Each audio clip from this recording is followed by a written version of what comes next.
नमस्कार, सत श्री अकाल, आदाब। आप देख रहे हैं ग्राउंड जीरो कार्यक्रम। इस वक्त मैं जमशेदपुर लोकसभा क्षेत्र में हूं। यहां पर वर्तमान के सांसद विद्युत वरण महतो है। बहरहाल इसे टाटा नगरी भी कहा जाता है और लगातार मैं आपको कवरेज दिखा रही हूं, लेकिन इस वक्त मैं आप पहुंची हूं पूर्वी जमशेदपुर में, जहां पर निर्दलीय विधायक सरयू राय है। बहरहाल क्योंकि कार्यक्रम की शुरुआत कर चुकी हूं, एक बार जोरदार तालियां हो जाए और इसी तालियों के साथ बिना समय गवाए सीधा आपको आधी आबादी से जोड़ती हूं, क्योंकि जिस तरीके से ये घर चलाना जानती है उसी तरीके से ये राजनीति को भी बेहतर तरीके से समझती है। आपसे मेरा पहला सवाल यही रहेगा कि क्या लोकसभा के जो चुनाव है उसमें कुछ ऐसे तथ्य बिंदु है जिन पर काम होना चाहिए, जिन मुद्दों पर बातचीत होनी चाहिए? जी जरूर होनी चाहिए। सबसे पहला मुद्दा तो मैं जनसंख्या को ही उठाऊंगी, क्योंकि झारखंड की स्थिति दिन प्रतिदिन बढ़ते जा रही है। यहाँ जाति के आधार पर जनसंख्या बढ़ रही है, तो महिलाओं पे ये सब कुछ निर्भर करता है। अगर पुरुष इस तरह की बातें करते हैं, पुरुष को नहीं पता महिला किस दर्द से गुजरती है। तो जनसंख्या जिस गति से बढ़ रही है उस गति से हमारा संसाधन नहीं है, ना भूमि है, ना शिक्षा है, ना और रोजगार है, कुछ भी नहीं है।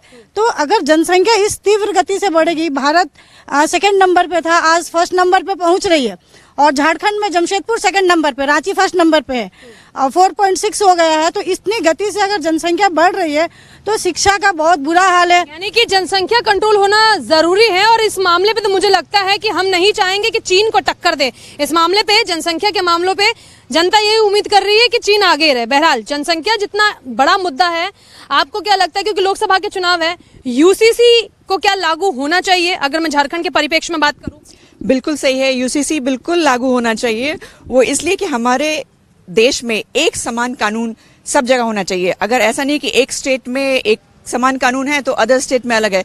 इससे लोगों के एम्प्लॉयमेंट पे, एजुकेशन पे, हर चीज पे, समानता के अधिकार पे, या जनरेशन की बात करें, जनसंख्या की, हर चीज पे उसका इफेक्ट पड़ता है। जैसे कि मोदी जी ने हमारे यहाँ 3 तलाक का कानून बनाया, तो ये मुस्लिम्स के लिए या किसी के लिए बहुत अच्छा है। आज की महिलाओं के हित में है। महिलाएं बहुत खुश हैं उस चीज से कि एक समान कानून सब जगह होना चाहिए। इससे सबका अच्छा विकास होता है, अच्छा ग्रोथ है, डेवलपमेंट। चलिए, एक राष्ट्र हो तो एक विधान हो, ऐसी महिलाओं की इच्छा है। आप बताइए, जनसंख्या का कानून बनना चाहिए? बिल्कुल बनना चाहिए। जनसंख्या के लिए तो बहुत जरूरी है। अगर जनसंख्या इस तरीका से बढ़ेगा तो फिर हमारे बच्चे, जो अगले भविष्य में आने वाले बच्चे, ना उसको रोजगार मिलेगी, ना उसको संसाधन मिलेगा, ना उसको पढ़ाई की शिक्षा मिलेगी। तो जनसंख्या जो उसको लिए तो बहुत ज्यादा कंट्रोल करना। आपको क्या लगता है, वर्तमान की जो सरकार है, अब दोबारा से क्या जनता भरोसा जताएगी? अब ये तो हम नहीं कर सकते हैं। जनता तो इसी विश्वास से अपने नेता को चुनते हैं, लेकिन अगर नेता हमारे जिस तरीका से हमारा मुद्दा है, हमारा जो विचार है, वह कार्य नहीं कर रहे हैं, तो फिर हम लोग उस नेता को हटा करके फिर कोई नया चेहरा देखना चाहेंगे। चलिए, महिलाएं तो बड़ा तार्किकता से बात करती है और मन बदलने में समय नहीं लगाती है। आप मुझे बताइए कि यहाँ का हाल क्या है? यहाँ का हाल देखिए बहुत अच्छा है, लेकिन अब मोदी जी ने बहुत अच्छा काम किया है अपने कार्यकाल में, और अब आगे भी मोदी जी आने चाहिए। लेकिन मोदी जी को अभी किसानों के बारे और मिडिल क्लास के बारे ये सोचना चाहिए। अच्छा पाजी, गल दसो तुसी कि किसानों का जो मुद्दा है वो कितना बड़ा मुद्दा है? वो तो बहुत बड़ा मुद्दा है, उसका बारे से सोचना चाहिए उसको। अच्छा, पंजाब से क्योंकि सबकी जड़ें हैं और पूर्वी जमशेदपुर में आप रह रहे हो, एक समय वो था जब सड़कों पर किसान था, वो दृश्य आप लोगों ने देखा होगा। नहीं, हम तो यहाँ पर रह रहे हैं, हमारे पूर्वज वहाँ पर हैं, तो हम सुनते थे कि वो दिक्कत में है वहाँ पर और बहुत कठिनाई में है। उनके बारे में उनको जरूर ध्यान देना चाहिए आगे मोदी जी को। आपको क्या लगता है पाजी, क्या चेंज होना चाहिए इस बार लोकसभा के चुनावों में? किसानों के बारे में सोचना चाहिए। हम लोग तो टीवी में देखते हैं, वहाँ तो जाके देख नहीं सकते, बट टीवी जो देखा वही हम लोग बोल। चलिए, टीवी में देखा और टीवी से समझ में आया कि किसानों के ऊपर बात होनी चाहिए। जमशेदपुर के लोकल मुद्दे क्या है? जमशेदपुर का जो मुद्दा है वो एक्चुअली यहाँ मैक्सिमम एरिया जो है वो कंपनी ये है, अलॉटेड है, और इस क्षेत्र में कोई मुद्दा नहीं है। देहात क्षेत्र में मुद्दा है, ठीक है, देहात क्षेत्र में मुद्दा है। सीएनटी एक बड़ा मुद्दा है, ठीक है, सीएनटी हटना चाहिए। सीएनटी नहीं हटने से डेवलपमेंट, जो विकास होना चाहिए राज्य का, वो नहीं हो पा रहा है, ठीक है। लोगों के पास ज़मीन होते हुए भी वो प्रगति नहीं कर पा रहे हैं, उनके ज़मीन के उचित मूल्य नहीं मिल रहे हैं, कीमत नहीं मिल रहे हैं, विकास नहीं हो रहा। विकास के लिए जो लैंड चाहिए, बड़ी बड़ी कंपनियों को चाहिए, एयरपोर्ट बनाने के लिए चाहिए, वो सब नहीं मिल पा रहे हैं। तो ये एक बड़ा मुद्दा है। ये सारे बड़े मुद्दे हैं जो लोकल में हैं। ऐसे में भरोसा किसी पे कर सकते हैं आप? किसी पार्टी पे भरोसा कर सकते हैं? एक्चुअली ये राजनीति जो है ऐसी हो गई है कि हर पार्टी जो है आज जात की राजनीति में फंस गई है, ठीक है। सीएनटी एक ऐसा मुद्दा हो गया है जिसको लेके जो है हर राजनीतिक दल इसमें उंगली नहीं डालना चाहता, कोई जो है इसमें खुलकर सामने नहीं आना चाहता है, हर कोई सीएनटी के पक्ष में बोलता है, ठीक है। लेकिन इससे होने वाले नुकसान पे कोई भी राजनीतिक दल चर्चा करने के लिए तैयार नहीं है कि इसको हटना चाहिए, इससे क्या नुकसान हो रहा है, विकास पे इसका क्या प्रभाव पड़ रहा है, सड़क विकास नहीं हो पा रहा है, स्कूल कॉलेज बनाने उसके लिए ज़मीन नहीं मिल पा रही है, फैक्ट्री लगाना है उसके लिए लैंड नहीं मिल पा रही है, तो इस पर कोई बात करने के लिए तैयार नहीं है सब। ये मतलब राजनेता कई मुद्दे ऐसे हैं जिसमें उनको लगता है कि छुएंगे तो हाथ जल जाएंगे, यही कारण है उन मुद्दों पर चर्चा नहीं होती है। कानून व्यवस्था का क्या हाल है झारखंड का? कानून व्यवस्था तो बहुत अच्छा तो नहीं कहा जाता है, क्योंकि यहाँ पे बराबर आए दिन कुछ न कुछ घटना घटते ही रहता है। सरकार ध्यान क्या दे रही है, कुछ नहीं ध्यान दे रही है। जमशेदपुर का क्या हाल है? ठीक है, जमशेदपुर का तो हाल ठीक है, लेकिन सबसे बड़ा मुद्दा तो यहाँ शिक्षा और स्वास्थ्य। शिक्षा और स्वास्थ्य पर ध्यान देने वाला कोई नहीं है। यह स्वास्थ्य के क्षेत्र में इतना बड़ा इंडस्ट्रियल सिटी जमशेदपुर को माना जाता है, लेकिन एक बढ़िया हॉस्पिटल जो होना चाहिए टीएमएच है, वहाँ टीएमएच में भी इलाज ढंग से लोगों का नहीं। हमने सुना है कहाँ जाए इलाज कराने, वो सबसे बड़ा चीज है। और शिक्षा मतलब देखिए यहाँ स्कूल वगैरह जितना इंग्लिश मीडियम स्कूल है, इस पर हर माने शिक्षा प्रशासन मनमानी है सब लोगों का। कहीं भी एडमिशन कराना जाना पड़े आदमी लोगों को तो बहुत दिक्कत महसूस होता है। ये बहुत बड़ा मुद्दा है। ये मुद्दा जो है, मैं सवाल आपसे दूसरा पूछने वाली थी, लेकिन मुझे लगता है महिलाओं से पूछ लेती हूँ। उन्होंने कहा कि शिक्षा एक बड़ा मुद्दा है, और क्योंकि पैसे कहीं ना कहीं जो है हस्बैंड की तरफ से आते हैं और वाइफ को ध्यान रखना होता है कि खर्ची ऐसी हो कि घर का खर्च चल जाए, और ऐसे में प्राइवेट स्कूलों के क्या हाल? प्राइवेट स्कूल का हाल बहुत, मतलब पढ़ाई अच्छा है लेकिन एजुकेशन में फीस बहुत ज़्यादा लगता है, तो वो हमको लगता है कि उसको कम होना चाहिए। उसके अगर सरकारी स्कूल में अगर मतलब सुविधा होती तो आज मतलब हम मिडिल क्लास भी उसको पढ़ा सकते थे। आपके बच्चे प्राइवेट स्कूल में प्राइवेट स्कूल में पढ़ते हैं। कितना फीस जाता है उनका? 7,500 महीने का कि साल का? नहीं, 7,500 रुपया क्वार्टरली जाता है 3 मंथ पे, तो वो हमको लगता है सबसे ज्यादा मेन मुद्दा वही है। ऐसा पढ़ाई अगर प्राइवेट में हो रहा है, वैसा पढ़ाई अगर गवर्नमेंट सरकार को दे रही, जो सरकारी टीचर इतने पैसे उठाते हैं, पेमेंट उठा रहे हैं, उससे आधा पेमेंट तो प्राइवेट वाली उठा रही है, लेकिन सरकारी टीचर अपना कार्य जो है वो सही से नहीं कर पा रहे। उस कारण से जो होता है, गरीब आदमी भी प्राइवेट स्कूल में अपने बच्चों को दे रहे हैं। हाँ, तो ये चीज होना चाहिए कि सरकार का जो शिक्षा है उस पर विशेष ध्यान देना चाहिए। सरकारी हर साल सिलेबस को चेंज करते हैं या 2 साल पे, तो सिलेबस चेंज करने से सारी किताबें चेंज हो गई, तो पता चला कि अगर एक फैमिली में 2 बच्चे उसी स्कूल में पढ़ रहे हैं, पता चला कि एक क्लास के बाद दूसरा बच्चा आ जाएगा, तो हो सकता है एक भाई बहन की किताब दूसरे भाई बहन भी उसको यूज कर सकते हैं। लेकिन 1-2 साल में जब सिलेबस चेंज करते हैं तो पता चलता है कि पूरा मंथ का, मतलब मम्मियाँ परेशान हैं कि जेब तो खाली हो रही है, कमर भी टूट रही है। बिल्कुल सही बात है कि हर चीज। नई शिक्षा नीति लाने की बात 2 साल से हो रही है, सीबीएसई किया जाएगा, आज तक सीबीएसई लागू नहीं हुआ, जिसके कारण स्टेट बोर्ड और आईसीएसई के चलते परेशान हो रहे हैं। और हर साल सिलेबस, और झारखंड की तो स्पेशली शिक्षा नीति बहुत ही बुरी है, क्योंकि यहाँ का जो शिक्षा मंत्री है उनको खुद को कुछ नहीं बोलने आता है, जब वो माइक दे दीजिए तो वो कुछ बोल ही नहीं पा रहे हैं। तो ऐसी स्थिति में टीचर क्या करेगी? यहाँ अच्छे पढ़े लिखे एजुकेशन वाले लोग बैठे हैं, लेकिन उनको पोस्ट नहीं दिया जा रहा। जाति के आधार पर झारखंडी है इसलिए उनको पोस्ट में बैठा दिया जा रहा, जिनका कुछ अंगूठा छाप बोले साइन करने नहीं आ रहा है, जिसके कारण झारखंड में शिक्षा की स्थिति बहुत खराब है। आरक्षण हटना चाहिए, हर जाति के बच्चे को ये सुविधा देना चाहिए, चाहे वो गरीब का मतलब आदिवासी बच्चा हो या वो जनरल हो, चाहे कोई भी हो, सबको बराबर इक्वल शिक्षा का। आप कह रही है समान शिक्षा की बात होनी चाहिए। मैंने एक समय मार्क्स का सिद्धांत पढ़ा था, उन्होंने कहा था कि एक साम्राज्य को चलाने के लिए जरूरी है रोटी, कपड़ा और मकान। खैर, मकान कौन देगा इस पे भी बात हो जानी चाहिए। एक बात अभी हमने बीच में सुनी थी, योजनाओं की एक लंबी फेहरिस्त थी, उसमें कहा गया था कि गरीब को छत डालने के लिए पैसा मिलेगा। आपके पूर्वी जमशेदपुर का क्या हाल है? पूर्वी जमशेदपुर का हालत तो मैम 2 चीज़ है। पहला चीज़ जो मुद्दा मेरा मन में है, हम लोग बिहार से झारखंड 2000 में बनी है, आज 2024 चल रही है, एक एयरपोर्ट हमारा जमशेदपुर में नहीं है। This is a very big मुद्दा। जमशेदपुर में एयरपोर्ट नहीं है, ये 24 साल हो गया है हमारा झारखंड बनी हुई है, एक मुद्दा नहीं है। मतलब मुद्दा में बहुत बड़ा मुद्दा है, और बहुत सारा नेता बोला एयरपोर्ट बनेगा, हर पब्लिक को हम लोग को समझा बुझा के बना के चल गया, लेकिन 24 साल में एयरपोर्ट नहीं बना है। चलिए, वादा तेरा वादा, और वादों की फेहरिस्त लंबी है, जनता क्या करेगी? एयरपोर्ट का तो बहुत बड़ा मुद्दा है। मेरा बैकग्राउंड नॉर्थ से है, नॉर्थ के लिए कभी भी जाना पड़ता है तो पहले 2 घंटा रांची जाओ या 4 घंटा कलकत्ता जाओ, उसके बाद दिल्ली का फ्लाइट पकड़ो, फिर वहां से ब्रेक करके जम्मू जाए, पंजाब जाए, हिमाचल जाए, उत्तर प्रदेश, कहीं भी इतना ब्रेक करके एयर कनेक्टिविटी तो खत्म है। उसके बाद एयर कनेक्टिविटी है। कैमरामैन से चाहूंगी थोड़ा सा मेरे पैरों की तरफ एक बार कैमरा कर दे। मेरी हवाई चप्पल है। एक बार मैंने भाषण सुना था, वैसे तो मैं पत्रकार हूँ, मुझे आपसे सवाल पूछना चाहिए, जवाब भी आपको ही को देना चाहिए, लेकिन मेरे को लग रहा है मैं जनता को बता दूं कि हवाई चप्पल पहनने वाला हवाई सफर करेगा। फिलहाल जमशेदपुर का क्या हाल है? हाल तो बहुत बुरा है मैम। सबसे बड़ा चीज़ है कि आपका ज़मीन का रजिस्ट्रेशन बंद है। रजिस्ट्रेशन करीबन 4-5 सालों से बंद है। पिछले सरकार में जब रजिस्ट्रेशन हुई थी, इस बार से रजिस्ट्रेशन टोटली बंद किया हुआ, जिसकी वजह से सभी लोगों को इस चीज़ का भुगतान भुगतना पड़ रहा है। सारे लोग कतार में बैठे हुए हैं और बाकी देखिए अब चलिए भगवान भरोसे छोड़ देते हैं। युवा हो, युवा को क्या चाहिए जमशेदपुर में? कुछ नहीं, स्टडी हो अच्छा से। पढ़ाई कैसी चल रही है? बस पढ़ाई अच्छी चल रही है। अभी क्या कर रहे हो? मैं अभी पॉलिटेक्निक कर रहा हूँ। नौकरी कहाँ करेंगे, जमशेदपुर की बाहर? जमशेदपुर में ही ज़्यादा प्रेफर करना चाहूँगा क्योंकि यहाँ टाटा है, टाटा ब्रांड ज़्यादा अच्छी है। चलिए, क्योंकि यहाँ टाटा है इसीलिए टाटा से काम चल रहा है। जी, आप अभी भी जितने भी आप पूछे हैं, हम लोग जरूर बहुत सारे इशू आपको रखे हैं, लेकिन आफ्टर ऑल जो हमारा सेंट्रल गवर्नमेंट जो मोदी साहब बैठे हैं, जो भी है, मोदी जी को दोबारा 2024 में आना चाहिए, मेरा मन का इच्छा है। चलिए, आपके मन की इच्छा है। आप क्या देखते हैं 24 में चेहरा किसको देखते हैं प्रधानमंत्री का? मोदी नरेंद्र। वैकल्पिक तौर पे कोई और? नहीं, आप? मोदी जी। चलिए ठीक है, आपसे प्रधानमंत्री कौन बनेगा इस पे सवाल लूंगी, लेकिन अभी मुद्दों पे बात करूंगी। पूर्वी जमशेदपुर को क्या चाहिए?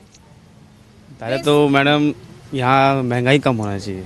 महंगाई बहुत ज़्यादा है और ट्रैफिक भी बहुत ज़्यादा है, उसके लिए फ्लाईओवर बनना चाहिए। विधायक जी कैसे काम कर रहे हैं? विधायक जी ठीक ही है, ठीक ठाक चल ही रहा है उनका। रेटिंग दे दीजिए विधायक जी को 10 में से। रेटिंग 10 में से 4। फिर जनता बोलती कि सब ठीक बा, आगे आइए ना। धूप बहुत ज्यादा है। हाँ, बात सही। राजनीति की सरगर्मियां बढ़ गई है। हाँ, बढ़ी तो हुई है। जमशेदपुर का क्या हाल है? जमशेदपुर का हाल ठीक है, लेकिन यहाँ पर बहुत ज़्यादा क्राइम अभी हो रहा है। ठीक है, जमशेदपुर में बहुत ज़्यादा क्राइम है और हर एक 2 दिन 3 दिन पे कहीं मर्डर हो रहा है, कहीं छिनतई हो रहा है। हम लोग सुरक्षित नहीं है। सुरक्षित नहीं है, कानून व्यवस्था ध्वस्त, सब ध्वस्त। अच्छा ठीक है, आप बता दीजिए कि जमशेदपुर के सांसद जी की मुंह दिखाई होती है? बहुत कम। बहुत कम? क्यों? अब ये तो सांसद जी भी बताएंगे। ये बात सांसद जी बताएंगे। बात तो सही है, तालियां बजा दीजिए, क्योंकि कुछ बातों का जवाब तो सांसद जी को ही देना है। हम जाएंगे, पूछेंगे सांसद जी से कि सांसद जी मुंह दिखाई नहीं होती। सांसद जी क्षेत्र में आते हैं क्या? ना के बराबर, लेकिन आते हैं जरूर, बुलाने पर आ जाते हैं। बुलाने पर आ जाते हैं। सांसद जी काम कैसा कर रहे हैं? काम सांसद जी का काम बहुत अच्छा है। काम बहुत अच्छा है, पर आते नहीं है, लेकिन चलेगा ना। फिर बीमार रहते हैं बेचारे, तबीयत खराब रहता है उनका, स्वास्थ्य ठीक नहीं है। अब आपने कहा कि उनका स्वास्थ्य ठीक नहीं है, और बात क्योंकि स्वास्थ्य व्यवस्थाओं की है, क्या हाल है जमशेदपुर का? स्वास्थ्य व्यवस्था तो बहुत ही खराब है। और एक तो चीज हम बोलना चाह रहे थे मैडम, ये केबल कंपनी है, ये हम लोग 2005 से बंद है। हम लोग जितने भी 2000 से बंद है और आज तक कोई इस पे ध्यान नहीं दिया। हम लोग जैसे तैसे अपना रोजी रोजगार खोज के चला रहे हैं और कोई नेता कोई कुछ ध्यान नहीं दिया इस पे। आप यहाँ जो खड़ा है एक बार घुमा के देख सकते हैं, जमीन पर खड़ा है वो केबल का ही है। हम लोग के फादर इसमें वर्कर थे, पर 2000 से आज वो बंद पड़ा हुआ, कोई देखने वाला नहीं था। यही। अच्छा आप ये बताइए ना, महिलाएं तो अपनी राय रख रही है, शिक्षा, स्वास्थ्य और जनसंख्या, तीनों पे क्या सोचते हैं? देखिए, तीनों बहुत जरूरी है, शिक्षा भी, स्वास्थ्य भी और जनसंख्या नियंत्रण भी। और रहा बात कि हम लोग को 22-24 साल हो गया झारखंड को बटे, लेकिन जब एकीकृत बिहार हुआ करता था तो उस समय हमारा जब भारतीय जनता पार्टी की स्टेट में गवर्नमेंट बनी थी तो भोजपुरी, मगही, अंगिका सभी भाषाओं को द्वितीय राजभाषा का दर्जा प्राप्त हुआ था। लेकिन फिर झारखंड मुक्ति मोर्चा की जो अभी एनडीए की गवर्नमेंट बनी तो इसमें इनको हटा दिया गया। और जहाँ तक सवाल भोजपुरी, मैथिली, अंगिका का है, भोजपुरी, अंगिका, मगही का, इसको राष्ट्रीय स्तर पर भी संवैधानिक मान्यता भाषा को नहीं दी। मैडम, ये केबल एरिया में करीब 2000 क्वार्टर है कॉलोनी में, लेकिन हम लोग को बस बिजली नहीं है। टाटा स्टील हमें बिजली नहीं देती। हम लोग बिजली टाटा स्टील से 1 मीटर पर लेके चला रहे हैं, जो बहुत महंगा पड़ता है यहाँ के लोगों को। 7.5 रुपया पर यूनिट, 1 यूनिट से हम लोग को पे करना पड़ता है। ये बहुत बड़ा समस्या। हम लोग टाटा स्टील से प्रयास करके थक गए कि बिजली इंडिविजुअल दे दो, इंडिविजुअल नहीं देती है। क्लब संस्था बना के हम लोग बिजली चला रहे हैं। सरकार से निवेदन किया इस मामले? सरकार से भी निवेदन किया, कोर्ट में भी चले गए, सब कुछ कर, लेकिन नहीं मिल रहा है हम लोग को। चलिए, ये एक बड़ा मुद्दा है यहाँ पे पूर्वी जमशेदपुर का। पाजी आप बताओ, हाल चाल क्या है विधानसभा का? विधानसभा का हालचाल तो ठीक भी नहीं बोला जाएगा और खराब भी नहीं बोला जाएगा, बीच में मीडियम है। मध्यम वर्ग की तरह विधानसभा भी मध्यम में झूल रही है। चलिए आप बताइए ना कि चाहिए क्या जमशेदपुर को? जमशेदपुर को चाहिए एजुकेशन। जमशेदपुर एक बहुत अच्छा सिटी है, बहुत अच्छा है, सब कुछ अच्छा है, पर हम मिडिल क्लास वाले फैमिली के बच्चे बाहर पढ़ने जाते हैं। क्यों? क्योंकि यहाँ एजुकेशन अच्छा नहीं है, और बाहर मिडिल क्लास का फैमिली बच्चा उतना पैसा नहीं है सबके पास कि सब पढ़ा सके। जो बच्चे अच्छे हैं, एकदम भविष्य का निर्माता, जो पूरे भारत का निर्माता है, उन बच्चों को अच्छा एजुकेशन मिलना चाहिए। तो अगर हमारे जमशेदपुर में सारी सुविधाएं होंगी तो हमारे बच्चे बाहर नहीं जाएंगे। एजुकेशन अच्छी होनी चाहिए। आपको क्या लगता है, क्या हाल है जमशेदपुर का? मिला जुला के देखा जाए तो ठीक भी है और बुरा भी है। ज़्यादा बुरा है, बुरा शिक्षा के क्षेत्र में है, महंगाई के क्षेत्र में है, और हर एक क्षेत्र का अपना अपना मुद्दा है। सड़क है, बिजली है, पानी है। जैसे हमारे यहाँ जो बिजली की जो व्यवस्था है ये अंडरटेकिंग है, तो अंडरटेकिंग है, इसमें क्या है, आपका बिजली बिल ज़्यादा लगता है, ठीक है। और जैसा कि आप देख रहे हैं एकदम प्रचंड गर्मी है, बच्चे स्कूल से आते हैं, हाँ, तो वो व्यवस्था नहीं है। बच्चों के लिए अच्छा प्लेग्राउंड होना चाहिए, बच्चों के लिए अच्छा। दो चीजें है, सांसद भी और विधायक भी है, चुनती तो जनता ही है, जवाबदेही तो दोनों की बनती है। दोनों के लिए पूछना चाहूंगी कि दोनों ही ठंडे बस्ते में है या फिर कुछ कर भी रहे हैं? दोनों ही ठंडे बस्ते में है। चलिए दोनों ही ठंडे बस्ते पूछ लेती हूँ, आखिर कौन बनेंगे प्रधानमंत्री 2024 में? प्रधानमंत्री तो मोदी जी ही बनेंगे, और बनना चाहिए भी। जो मोदी जी ने कार्य किया है, हमको लगता है करीब 10 सालों में किसी ने कार्य नहीं किया। चलिए 10 सालों में जी। अभी आप मुद्दा पे आ रहे हैं कि अभी लोकसभा में हमारा क्या है। हमारे माननीय जो सांसद वर्तमान में हैं और जो अभी खड़े भी हुए हैं, जब भी बुलाते हैं, हम लोगों ने व्यक्तिगत जब भी उनसे बात किया है, जो काम हुआ आज तक सांसद ने ना नहीं बोला है। सांसद हो या विधायक भी हो, विधायक के पास भी अगर हम लोग गए हैं तो हम ना नहीं बोला। लेकिन यहाँ पे है कि मैंने जो भी सांसद विधायक है उनको ये नहीं होना चाहिए कि हम सांसद और विधायक हैं। हम लोग से मान लीजिए ठीक है, कहीं अगर बुलाते हैं हम लोग आ गए, और आने वाले समय में जब संसद जब विधानसभा जब होगी उस समय हम लोग फिर सोचेंगे किसको क्या करना है। चलिए फिर सोचेंगे क्या करना है। फिलहाल आप बताइए आपके लिए प्रधानमंत्री कैसा होना चाहिए? प्रधानमंत्री तो मोदी जी ठीक ही है। ठीक ही है क्योंकि कुछ तो होना चाहिए, जैसे महंगाई, बेरोजगारी भी बढ़ रही है, बेरोजगारी पे भी थोड़ा ध्यान देना चाहिए। महंगाई जिस कदर से बढ़ रहा है उस पर भी थोड़ा सा कंट्रोल करना चाहिए। झारखंडी है या फिर बाहर से आए हैं? नहीं, हम बेगूसराय से हैं, बिहार से हैं, लेकिन झारखंड में ही बस गए हैं। बेगूसराय जड़ जोरू जमीन, ऐसा मैं नहीं, बेगूसराय में ऐसा कहा जाता है। पीछे के भी कुछ लोग हैं जी। मुद्दा है ही नहीं, ठीक है, क्योंकि जब हम 2004 से 2013 के बीच की महंगाई दर देखते हैं और 2014 से लेकर 2022-23 तक की महंगाई की दर देखते हैं, तो 2000 ये जो 10 साल का पीरियड है, ये पिछले 10 साल के पीरियड से काफ़ी अच्छा है। कभी भी इन्फ्लेशन रेट जो है, महंगाई नापी जाती है इन्फ्लेशन रेट से। इन्फ्लेशन रेट आप देख सकती हैं, पिछले 10 सालों में कभी भी इन्फ्लेशन रेट 5% से ऊपर नहीं गया है। जबकि मैं 4 से 14 तक की आपको बताता हूं, हमेशा इन्फ्लेशन रेट जो है 15 और 16 दहाई आंकड़े में रही है।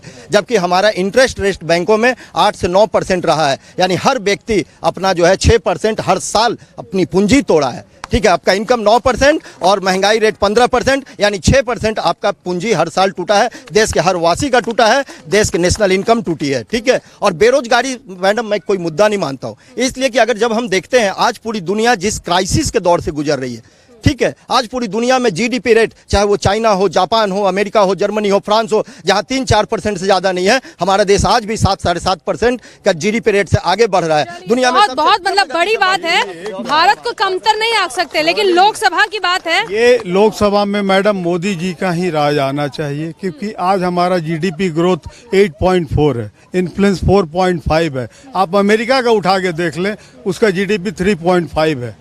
आपको क्या लग रहा है देश हमारा विकास नहीं कर रहा है? विकास कर रहा है। लेकिन जहाँ तक युवा लोगों को जो रोजगार देने की बात है, मैं अभी टीवी में देख रहा था, आप अगर सिंपल ग्रेजुएट रहेंगे, इंटर पास रहेंगे, मैट्रिक, और एक खास वर्ग के लोग ही ये बात बोलते हैं। बेरोजगारी तो है। आप जिस दौड़ में सभी लोग शामिल है, आपको भी शामिल होना होगा ना। आप चाहेंगे कि नहीं मैट्रिक में हमको आईपीएस बना दें? पॉसिबल है? नहीं पॉसिबल है। 10 चलिए एक बात समझ लीजिए कि राय सबकी अलग अलग है और बात भी सब अपनी जगह अलग अलग कह रहे हैं। मेरी तो कोशिश है जो जनता कहेगी मैं आप तक पहुंचा दूंगी। इन्होंने जो कहा मैंने वो बिल्कुल सुना। आप बताइए, राम मंदिर चुनाव का मुद्दा? नहीं, राम मंदिर चुनाव का मुद्दा नहीं है। राम मंदिर हम लोग हाथ में क्लियर है, आ चुका है। इसके आधार पर देखिए मोदी जी इतना अच्छा काम किए हैं। 500 साल पुराना राम मंदिर जो हम लोग के हाथ में नहीं था, आज हम लोग के हाथ में है। आराम से हम लोग जा रहे हैं वहाँ पूजा। रामलला किसकी नैया पार लगा रहे हैं? रामलला सबकी नैया पार लगा रही है। 2 पार्टी के ऑप्शन है, किसे देख रहे हैं? नहीं, 2 सिर्फ बीजेपी की है। मोदी जी सिर्फ बीजेपी की है। प्रधानमंत्री मोदी ही रहना चाहिए। चलिए, रहना चाहिए। रामलला जिनको बुलाएंगे उन्हीं का तो बेड़ा पार होगा ना, जिनको नहीं बुलाएंगे उनका बेड़ा कैसे पार होगा? ये तो 4 जून को। अपोजिशन को कैसे देखते हैं? मैंने कहा ना, जिनको रामलला बुलाएंगे उनका बेड़ा पार। टुकड़ा में लोग जुट के ऑपोजिशन थोड़े बनता है। चलिए, टुकड़े में जुड़ गए। सर आगे आइए ना, बहुत ध्यान से। पीछे वाले आगे वाले भैया की आप सुन रहे थे, अब आप मुझे बताइए कि अपोजिशन को कैसे देख रहे हैं? अपोजिशन है ही नहीं, मोदी जी के सामने जीरो। हाँ, ये तो एक ही लाइन बोल के बात ही खत्म कर दिया। आइए आगे आइए। हालचाल कैसे पाजी? ठीक है। काम वाम कर रहे हो? हाँ जी। क्या करते हो? मैं स्वच्छ भारत मिशन में हूँ। स्वच्छ भारत मिशन में काम कर रहे हो? भारत स्वच्छ हुआ है, जो एक बड़ी मुहिम चली थी, उसके तहत काम हुआ है ग्राउंड पे? हाँ बिल्कुल हुआ है। हाँ। प्रधानमंत्री किसे देखते हो? प्रधानमंत्री तो माननीय मोदी जी को ही बनना चाहिए। जमशेदपुर में जो सांसद जी है, क्या वो कोई 4 काम आप लोगों के लिए ऐसे किए जिसको देखकर आप कह सकते हैं कि काम तो खाली ट्रेन का किया है? 4 ट्रेन जो बंद था उसको चालू करवा दिया। 4 ट्रेन जो बंद था उसे चालू कर। जमशेदपुर में ऐसा आदमी है जिसका 1.5 लाख रुपया बिल माफ करवाए। एक काम थोड़ी किए हैं, बहुत सा काम किए। क्या बात है, क्या बात है। मैं पीछे जो खड़े उनको भी मौका दूंगी कि वो आगे आकर बोले। प्रधानमंत्री कहते हैं कि आखिरी पंक्ति में खड़े व्यक्ति का विकास होगा।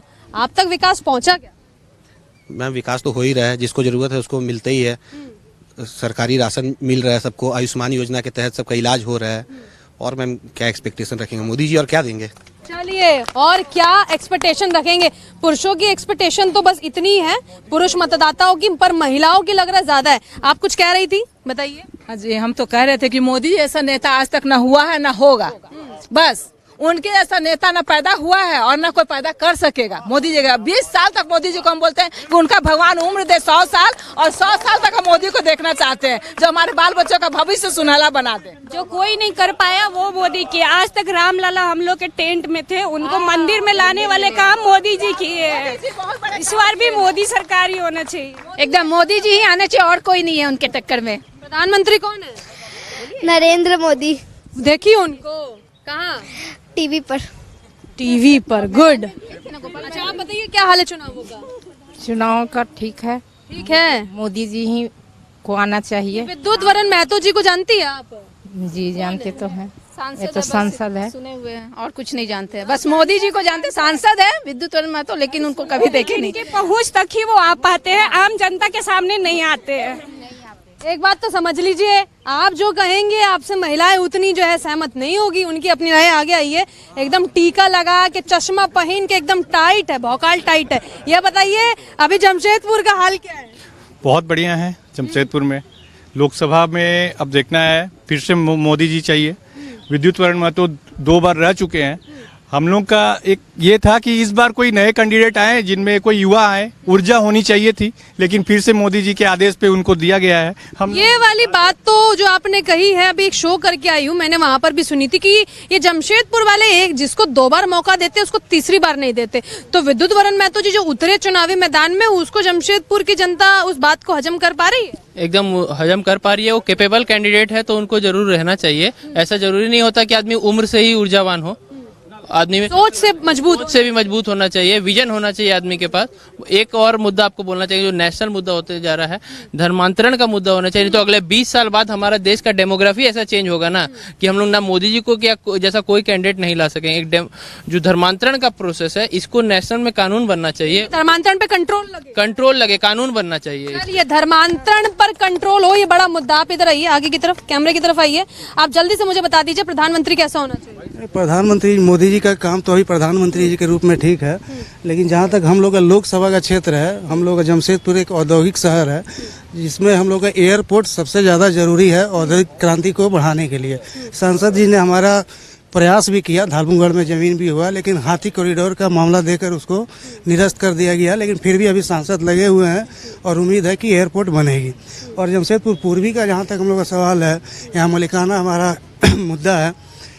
हमारा घर भी 86 बस्ती में पड़ता है, लेकिन आज तक हम लोग को मलिकाना हक नहीं मिला है। बस यही मुद्दा है। वही 86 बस्ती जिसका जिक्र अभी तक जो है लोग कर रहे हैं, चाहते हैं कि वो मालिकाना हक मिले ताकि आप कह सके गर्व से कि ये मेरा घर है। जी, मेरा घर करीब 80 साल से है जमशेदपुर में, लेकिन आज तक हम लोगों को मलिकाना नहीं मिला। चलिए, प्रधानमंत्री से कई तरीके की बातें लोग करना चाह रहे हैं, सलाहें भी दे रहे हैं। फटाफट आ जाती हूँ और शो का समापन करती हूँ। शुरुआत क्योंकि महिलाओं से की थी तो समापन की तरफ भी महिलाओं के पास चलती हूँ। प्रधानमंत्री किसे?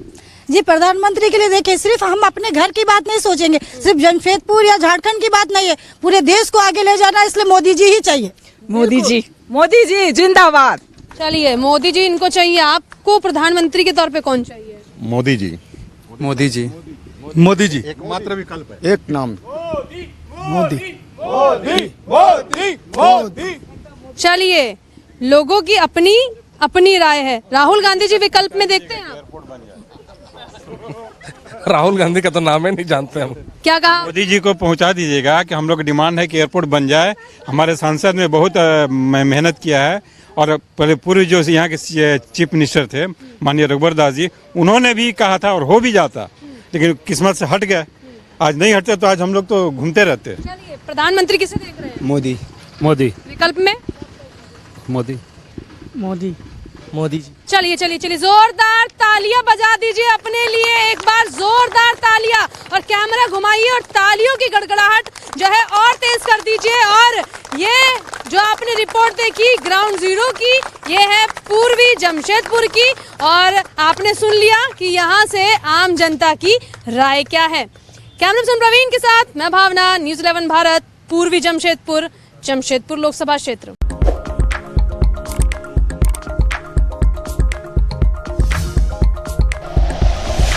Like and share videos, subscribe करें हमारा चैनल और प्रेस करें बेल आइकॉन। न्यूज़ 11 भारत, सच है तो दिखेगा।